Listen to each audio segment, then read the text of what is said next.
Hello everyone, my name is Pixlriffs, welcome back to Decidedly Vanilla, and right at the top of this episode, I want to thank you guys so much for making the launch episode so special. It got over 1,000 views in the first day, which is such a good feeling for a Let's Play series. It's been a while since a Let's Play series of mine has hit that amount of excitement and people being enthusiastic for it. It's so cool. So thank you guys so much for the love and support. I would love it if you guys kept that going. Leave a like on this episode for me. Share my channel with your friends. It would absolutely make my day to see the series grow as it continues. Now, I've made a little bit of progress since the end of the last episode. I'm recording this a few days later and I didn't want to leap ahead too much, so I've been doing a little bit of stuff. We haven't been to the Nether yet or anything. I think KB might have set up a Nether portal and maybe a couple of other folks have been to the Nether, but I personally haven't. But there is still some other pretty cool stuff to share with you guys. For a start, let me put my armor back on. I kind of briefly had this in the previous episode, so nothing much to write home about. I have been doing some fishing though, and not, before you guys start, not AFK fishing, regular fishing. I've been out here on a lily pad. There's a couple of lily pads out there that I fished up myself from the shore, and then apologies if you can hear seagulls in the background, by the way. I've got my windows open because it's really warm here in the UK. So I got myself I think like an unbreaking rod to start off with, and then I fished up this one, and that is the one I continue to fish with. I've repaired it a couple of times with an anvil. We've got to 30 levels, got a full enchantment setup, got a Fortune 3 pickaxe, and haven't really been doing that much caving since I got that, because I didn't need to, folks. I found 64 diamonds and made myself a diamond axe, and oh, it's just gone so well. Let me tell you a couple of things about this server, by the way, because in case anybody was wondering, I mentioned it briefly in the last episode, but we are using a custom terrain preset which changes the height map of the world a little bit, hence why some of these mountains and hills and stuff are looking a little bit taller, a little bit more interesting than they normally would. Oviraptor and BJW worked on this preset for a good long while. They were kind of tweaking things here and there just to make things special, and it's turned out really well. The ore generation is, as I mentioned in the previous episode, slightly more generous than it might be in a default server in the diamonds spawn up to level 20, because the sea level is actually around like 80. We have like a pretty high sea level. It's not a standard kind of setup at all, so we have to dig down a little bit further to get to ores and things, hence why ore distribution has changed a little bit. But yeah, so I've been doing some fishing is what I was talking about in the first place. I've been doing some fishing, and I've set up like a little kind of like, I don't know, maybe a shrine of sorts in here. I made a second set of armor because I got killed by a creeper at one point and I had to go back and claim this set. But yeah, I managed to fish up a ton of really cool stuff. No mending books yet, and I have decided to take a slightly more slow and steady approach to the start of this season. I don't want to go straight for like, let me have all the mending books, like let me do AFK fishing and get a ton of stuff. I figured I would just get whatever books came to me in the course of a standard session of fishing, and that included an infinity book. It also included an infinity bow, and I have a mending bow that I fished up as well, so we've got an infinity bow here, and I might kind of combine it with some of these if I want to. Yes, we've got 2 infinity bows, in fact, so might be able to gift one of those to somebody else on the server. But we got a few books and a bit of standard fishing junk. Of course, we've got some pufferfish and so forth. We fished up some tripwire hooks, which I won't be using for an AFK fishing farm, at least not right now, and not out of any kind of like ideological problems with fishing farms. I just kind of thought, you know, may as well just take it a little bit steady and not go hambone at the start of the season. I'm going hambone for building instead, and building this is something I'm very excited about. But this house is still not quite done, as you can tell. There's grass on the floor, the roof is just completely non-existent, and I was messing around with some stuff in creative mode trying to get this whole thing complete, and of course it rains in the middle of my video. It would. It's mocking me at this point. Like, the British weather isn't even raining right now, but the server, of course, has to. So I was working on a couple of roof designs in creative, and I couldn't quite figure out what I wanted to do. Like, I built a kind of fairly standard roof for this thing, and something about it just didn't quite feel right. It needed something a little bit special, something to set it apart from other roofs, something to help the build feel a little bit more complete. Now, since the earlier episode, DV members have slowly been emerging from the ship crash over there, and Awoogah and Nobodies found their way into town earlier in the week. I met Oviraptor in a cupboard, Pepsi Clutch is back, and to get the full story from each member's perspective, you're going to want to go and check out their channels. Links are in the description, as always. But I logged in the other night to do a bit more fishing, And KB, Awoogah, and Pepsi were all still online, and KB said he was going for dinner and leaving Awoogah in charge. And Awoogah's first reaction to this was to tell me to build him a roof. And listen, he was probably joking, you know. Awoogah's a lovely guy, though, and new to the server, and I figured, you know, I'd be happy to build him a roof just because it'd be funny. But then 3 seconds later, he types in the chat, "Poo roof is fine." So I did what any sensible person would do in the circumstances, and I pooed on his roof. Now, I'm kind of happy with this as like a prank, considering that he was on the server at the time and we were all still around spawn. So I built a roof like while he was standing nearby, and he couldn't tell that I was attempting a poop emoji until I put in the eyes and the mouth. And to be honest, like, I'm not super happy with how this went. Like, the shape could have been better. I started off building a standard roof for him just to make it look like I was building a regular roof. So it's got these weird bits on the corners that probably wouldn't be on a normal poop emoji, you know? Like, I just thought it was going to be something silly and immature and it'd be a laugh to put in a video. And yeah, so I pooped on his roof. And that kind of got me thinking about the design for my roof. And I'm not just going to rebuild like a poop emoji on my own roof, am I? Or another emoji for that matter. But I figured, because I wasn't too happy with the shape of this, it needed to be a little bit more swirly or something. And seriously, if you just took down those corner bits, those bits there, actually wouldn't be a bad build for a poop emoji. But yeah, I figured I would do something a little bit more swirly. And I figured, is it possible to do a spiral in Minecraft? And that's something that I don't tend to think of very often, is like, could we really make this shape? Because of course you can build anything given time, but spirals in particular are going to be difficult because circles in Minecraft are hard enough, but then you've got to make yourself like an inward spiral that looks regular and everything. And I don't know, it was just going to be a bit of a challenge, but I figured I was up to that challenge. So I went away in creative, I did a little bit of a roof design, and we're going to build it on this little roof here today. While we're time-lapsing this build, I thought I'd share some of what I learned while I was in creative mode trying to figure out this spiral. Think of this as like a mini tutorial, I guess. First of all, you'll probably want to build a circle so you have a starting point for your spiral and a defined center. Unless the build is really big, stick to odd-numbered circles so that the spiral can come to a central point. In this case, my circle is 13 blocks in diameter because the build was 13 blocks long, but it's only 7 blocks wide, so it kind of had to stick out on either side. I'm going to fill that in with leaves and create an overhang. Now, to create a pointed roof, we need to build a series of progressively smaller circles stacked on top of each other. Circle generators are dead easy to find with a quick Google search, and it'll be much easier if you use one of those instead of freehanding this. So I built the next circle in with a diameter of 11, and then 9, and then 7, and so on. Halfway up, I decided to give the roof a little extra height by doubling up on a layer and then filling in the corner blocks, making the roof more cone-shaped. This took a little bit of trial and error before I was happy with it, so don't be afraid to step back and ask yourself if it looks right. Finally, we reduced the circles down to a single block in the center, and we're ready to get swirly. I built 4 identical spiral arms extending from each side of the roof using dark oak logs and slabs. Now, the uncomfortable reason people don't build spirals more often in Minecraft is that if your spiral looks too square, it will inevitably end up looking like a swastika, which is not good. So make sure you have enough room to build a good curve, avoid using red, white and black together, and depending on the size of the build, try a different number of arms, 2, maybe 8, as long as you can make them symmetrical. If 4 seems like the perfect number, it's worth adding in some other materials alongside the spiral. In this case, I'm going to add leaves behind each spiral arm. This will add a bit of texture, breaking up the design a bit, and it helps to make your spiral look more curved. Last of all, build it in creative before you try it in survival. Freehanding this stuff is difficult, and it's probably going to look sloppy the first time you try, but once you refine it, it'll be perfect.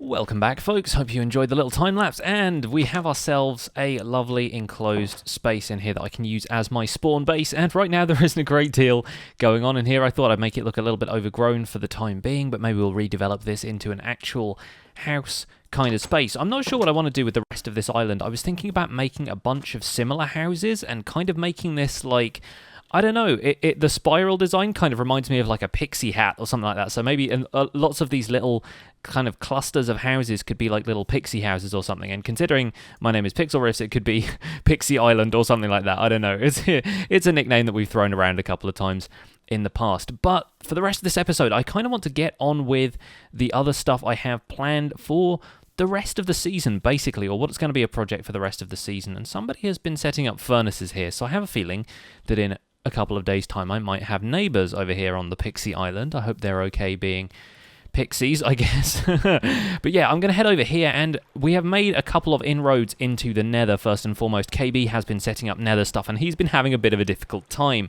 because initially when he set up a Nether portal kind of in the middle of town, it basically came out underneath a lava lake.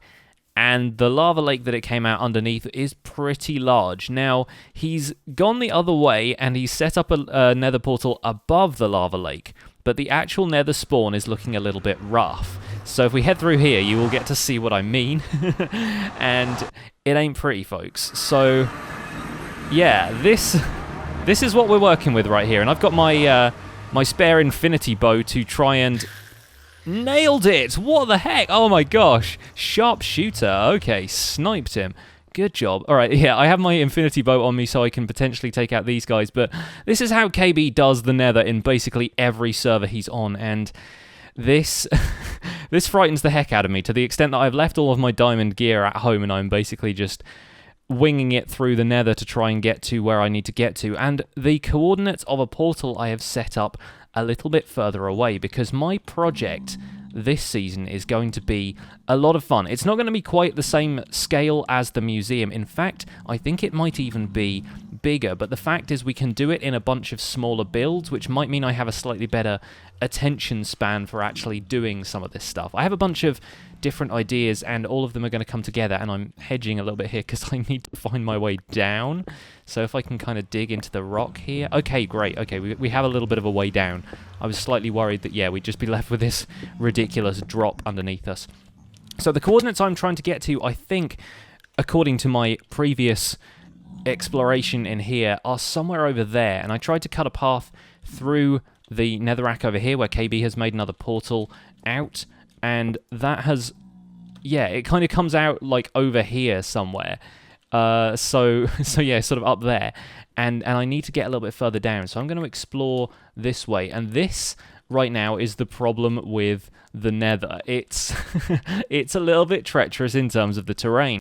So I might kind of pillar up the side of here and try and deal with some of these lava waterfall type things, and then we're going to try and make our way over there. Looks like somebody's been digging around though, so maybe they've been looking for quartz, maybe they've just been exploring a little bit. I also want to tell you something about the server which I didn't really explain too well in the previous episode, and it got explained better in my collab with Oviraptor, but that's just gone out on his channel, and I didn't feel like, you know, repeating the same thing as one of my episodes, because I've got so much other stuff I want to be getting on with. And that's that the day-night cycle on this server is a little bit different. Now, some of you guys may be familiar with techniques like this, but this was really the first time I'd heard of it when Ovi suggested this in the first place. What we've done is he's set up a fantastic command block contraption, which essentially every time it gets around to daytime, there's a daylight sensor which detects that it's daytime, and that switches off the day-night cycle. Oh gosh, okay, yep, that's coming down on me right now. Oh gosh, okay, well, keep healing. Oh, okay, yep, that is really pouring down. Where did that even come from? Oh gosh, and the new the new like burning sounds. Oh, they're brutal. Okay, keep eating, Pix. Keep eating. You can survive this. There we go. Natural regen kicks in. Oh, my heart. You see the heart's beating on there. My actual heart is beating a mile a minute right now. So yeah, as I was saying, really didn't expect that to happen. Where did that even come from? It must have just come down from the top. All right, let's start that process again, shall we?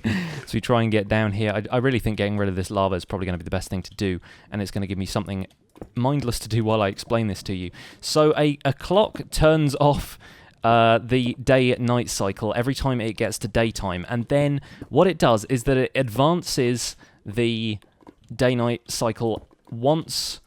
I think every 5 redstone ticks, it adds one 1 point to the time. So time in Minecraft is calculated just in a series of numbers, and there are, I think, normally like 24,000 sort of day-night ticks in a regular day, and this basically spaces them out so they are further apart. And when we get back into the overworld, you'll be able to see it a little bit better.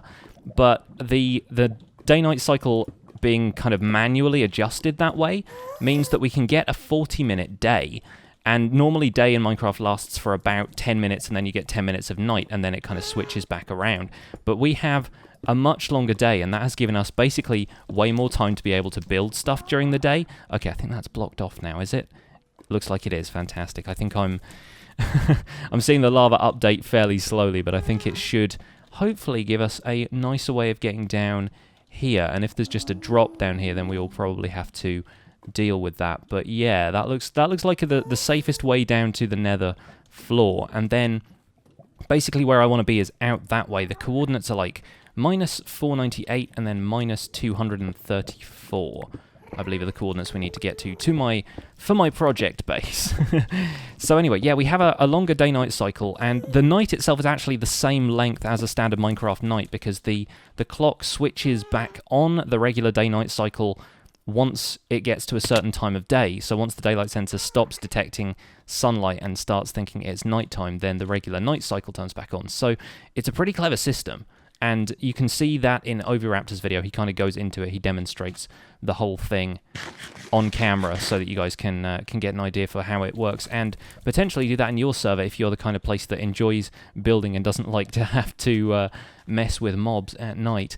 So yeah, I think I need to be down there to connect to the Nether portal I've set up. I think I need to be kind of down in that direction. So I'm going to try and get down there. I could probably try and traverse some of this as well, but it's a bit of a long way round, especially from that one wide bridge that KB built. So I'm going to wait for the rest of this lava to disappear, which is probably going to take a little bit of time, but then we can hopefully get down there, set up our Nether portal, and I'll show you what I've got in mind.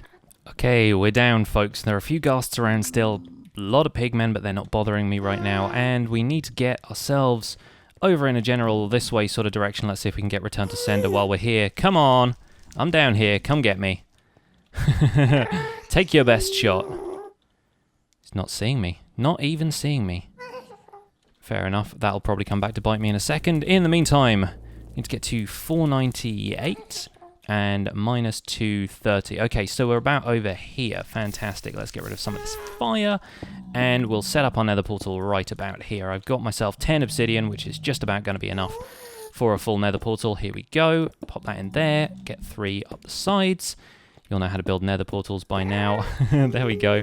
Nether rack in there. We cheaped out on the portal costs, of course, but that is mainly because I was worried that I was going to die falling off that bridge, and I didn't want to use up all my obsidian. Here we go, folks. We're going to get in here, and this is going to be lower than the coordinates of the portal I set up, but with any luck, we should emerge. Here we are. Fantastic. Okay, so we now have a matched portal to my project, and this is going to be a lot of fun, folks. We are 3,000, nearly 4,000 blocks out from 0, but that's okay because the town we've set up is actually more like 3,200-ish, and this is only about 1,400 blocks north of where we've set up our town. So it's not that far away. This is the nearest jungle biome, and jungle biome is what I wanted from the start of this season, basically, because I am after this lovely bright terrain, this lovely bright grass, and most of this is jungle hills. And so once we get a little bit further into here, we will probably find ourselves some lovely regular jungle. But this is what I'm interested in this season, is having a lovely bright biome to work with. We've got all this bright green grass and leaves and everything, and lush terrain. And this is going to be the perfect place to set up what I'm going to call a bit of an experiment for the time being. It's going to be messing around with 1.12 concrete a lot. We've got a jungle temple here. Let's raid that while I explain what's going on here. Basically, what I have in mind is kind of a tribute to a couple of pieces of media from recent years. Also, is the skeleton in there triggering the dispenser? I hear all of these tripwire hooks and stuff. I have my subtitles turned on, by the way, because I was caving, and caving is dead easy when you've got subtitles. There are also parrots around here. Hello.